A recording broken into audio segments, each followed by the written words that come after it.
everybody. Welcome back to the show, Science Dispatch Podcast. My name is Cameron English, your host as always, joined by Dr. Chuck Dinnerstein, reverse that, That's okay. Director of Medicine at the American Council on Science and Health. The dad brain is strong with me today, everyone. Thank you for bearing with me. Chuck, how are you? I'm good. And yourself? I'm doing good. It's been an exciting day. We were talking a few minutes ago about the joys of running around with children in the house and how taxing that can be. And so that's where I'm at. But I'm good. Thank you for asking. All right. The dishwasher, I would like to report the dishwasher has been overloaded for days. It's never had 2 loads a day in its life. It's just screaming, stop. That's you bring toddlers into the equation, and all of a sudden there's 5 to 7 sippy cups. There's all sorts of bowls and plates. You have more SpaghettiOs than you thought ever existed. They're just everywhere in your house. You're like, where'd those come from? I didn't buy SpaghettiOs, but sure enough, there they are. Okay, well, on from that joyous topic, we're going to talk about physician-assisted suicide and euthanasia today, which is everyone's favorite topic. Always gets me in a good mood for the week, Dr. Dinnerstein. So really, this is an article by our colleague, Dr. Josh Bloom. It's called "Switzerland's Suicide Pod: Humane Option to End Painful Lives?" ?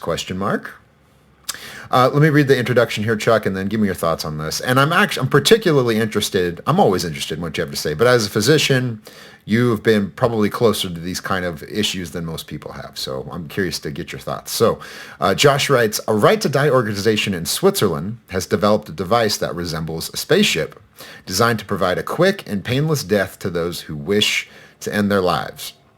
The suicide pod immediately removes air and replaces it with nitrogen, bringing about a swift death. Needless to say, it has generated a great deal of controversy. Yeah, I'll say, Chuck, that's one way to put it. Very, very curious, though. And by the way, Josh has a note here to readers at the very top. I won't read the whole thing, but he basically says, and a lot of what he's talking about here, it's out of exasperation, because the patient population he's concerned about are people in chronic pain who have been denied opioids, who would rather die than keep living in pain. And so that's what's motivating the article. And so he's trying to navigate the very sensitive edges of this by saying, hey, I know what we're dealing with here. So go ahead, Chuck. What do you think? Okay. I would have to say, that we circulate these articles around amongst the writers group before they go out. And the 2 physicians were very uncomfortable with this article.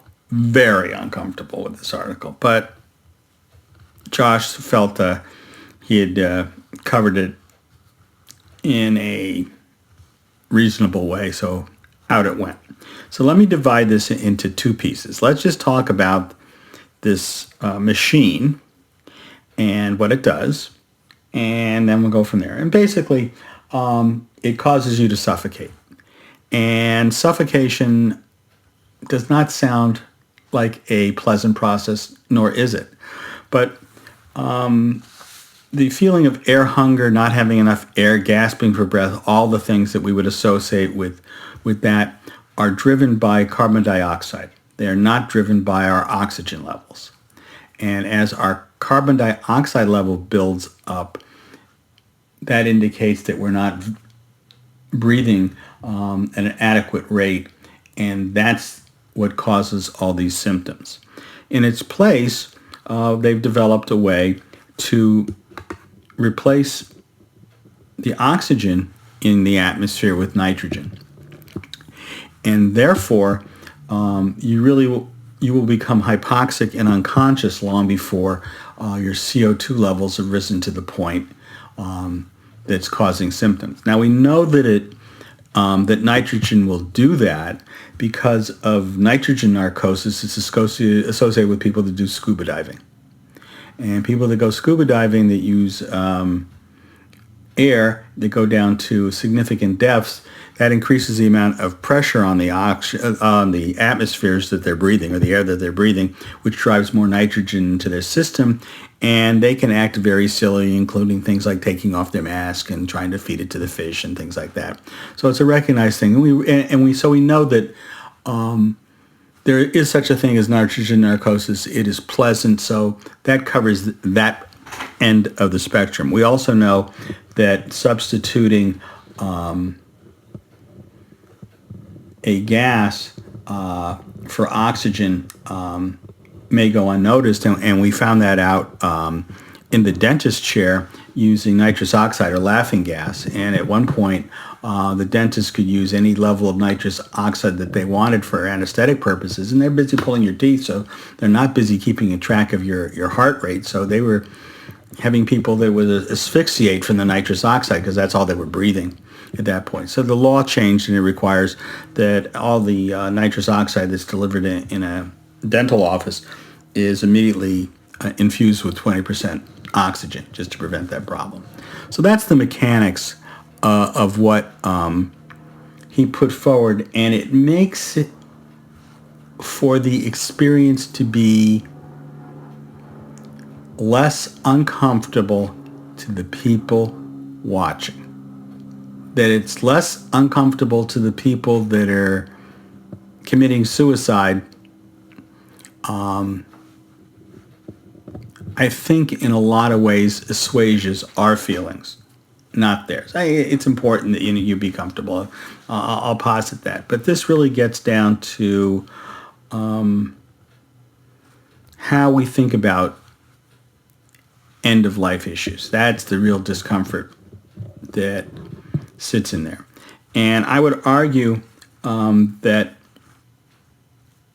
much of this has to do with active versus passive. So let me give you some examples. The classic example of a passive approach to this is the living will. Because when you fill out the living will, you're in good health. You can have a conversation with your spouse or significant other or family members, and you can come to a conclusion about what you would like to do under some very abstract circumstances. That's active. You have to have a conversation about it. But once you've figured that out and committed it to paper, when the moment comes that the rubber hits the road, when you actually have to make those decisions, they're already made. They're passive. And unless, Uncle Billy comes from out of town and say, no, that's not what they wanted, that advance directive will take its place. And it makes people, this is something that was thought out in advance. It's passive now. Better example of active versus passive. People that become ill whose kidneys fail. You have to go in to discuss with them whether you want the patient to be put on dialysis.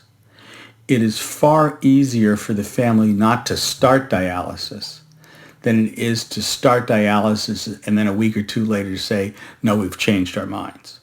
So this active-passive, I think, is a big part of end-of-life discussions, and I think that that's what makes me, along with other physicians, concerned, because physician-assisted suicide ultimately means the physician is taking an active role. And that raises ethical questions, it raises individual moral questions along the way. It is, in some senses, easier to the sin of omission versus the sin of commission. I don't even know any other way to talk about it. But I think that that's really what is at the bottom of this entire discussion about it. Then I looked it up. The other thing that bothered me was, Josh said that these were progressive countries, and I don't know that progressive is really the correct term to use in any sense. And I found a quote that talked about it, and it said, when cast as a rights issue, it's hard for progressives to resist it, but the right to die is just a slogan. There is no civil right to commit suicide in any social contract. And even if there was a civil right to suicide, suicide and assisted suicide are different things. Again, we get back to that active versus not. And he said suicide might be a purely private act, but physician-assisted suicide involves two people. And it's that second person, in the case of the physician, that's taking on the active role. And I have to be honest, my heart goes out to these people with chronic pain that have not found satisfaction within the health system. But I'm not sure that this is the correct answer. Yeah, I think I'll go a step How's farther. that for uplift? Oh man, I want to just go run the world. I want to change the world. After hearing that. In seriousness, I'll go further and I'll say this cannot be the right answer. It's insane to me. But here's my thinking, and you can be my sounding board. Tell me if I'm off track here. I think, and I don't blame Josh for not investigating this possibility, but I think, if anything, this risks solidifying the problem that he's trying to solve. In that, at this point, I actually think it'll be easier to normalize this. I don't even want to call it healthcare, right? If you normalize people voluntarily ending their lives, whether it's because of physical pain or emotional pain, or they're just bored and they're done, whatever it is, it'll be easier to normalize that than actually get the problem that he's concerned about fixed. So in the coming decades, I would not be surprised if you heard people who are opposed to liberalizing access to opioids saying, look, we have a perfectly satisfactory solution that many thousands of people have already availed themselves of, and that is, of course, you just not existing anymore. If you don't want to be in pain, we have, right, the Sarco, right, overseen by physicians, and you can just exit this mortal coil. That's one of my primary concerns. Right, and I you get into that slippery slope argument and all the rest. I don't know that there certainly is no right societal answer. This ultimately is going to become a very individual process. And I'll be an old school physician. I would much prefer that the physicians be grounded in ethics and allow the physicians and the patients to find their own pathway through, rather than to have outside forces which tend to not understand the issues because they don't deal with them, lay it out in a black or white, yes or no, do this, do that setting. Every time I've had these conversations, and I've had my share as a physician, they are all different pieces of the puzzle that you need to put together.